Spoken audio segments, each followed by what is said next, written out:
sa mga top notchers, mga kabrigada, sang SKSU natin dapat lang.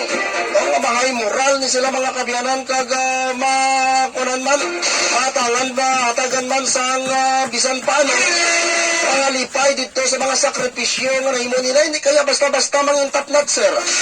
Una bis, mangin dungog kagyapon, sang probinsya o sang lugar nga imo siniya ginahalinan mga kabrigada. Ito nami sa Sultan Cobra. Okay, ginakuan gid, gina-recognize gid mga kabrigada ang mga makapot sa siniya karon nga mga constitution.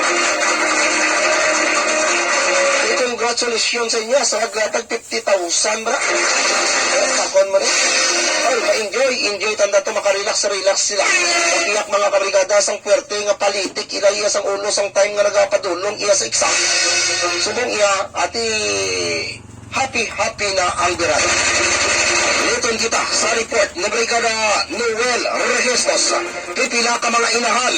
Didma sa giningon peligro sa bakuna. Brigada Noel sa balita. Brigada report. Dagsa ang mga ginikanan dala ang ilang mga anak aron mapahimuslan ang measles rubella supplemental immunization activity sa Department of Health Region 10 sugod karong adlaw hangtod Pebrero 13 tuig 2026.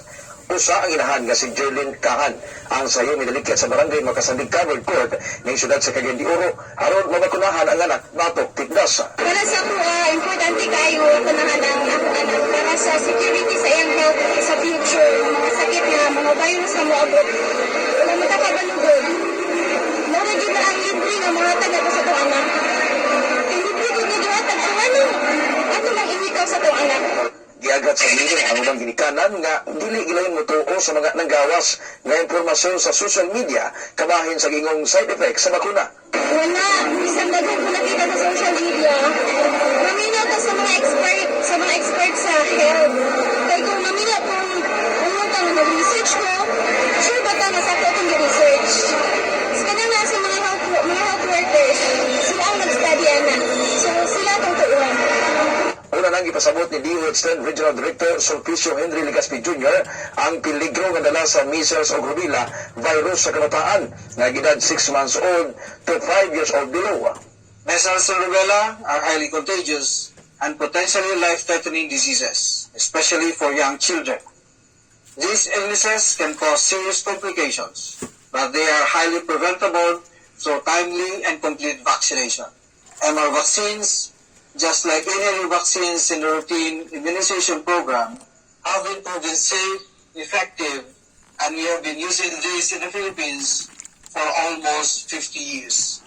Kanaluan nga base sa datos misaka sa 10% ang measles cases gikan sa 371 niadtong 2024 ngadto na sa 412 niadtong 2025. Target sa immunization ang pagbakuna sa 5,000 kabata, edad 6 months old to 59 months old o 5 years old paubos aron makabot ang herd immunity.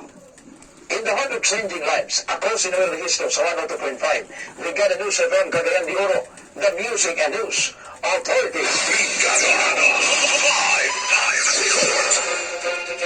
Nabagyan mga kabrigada report na gikan kay Brigada Noel Regestos. Sa mga ginikanan dado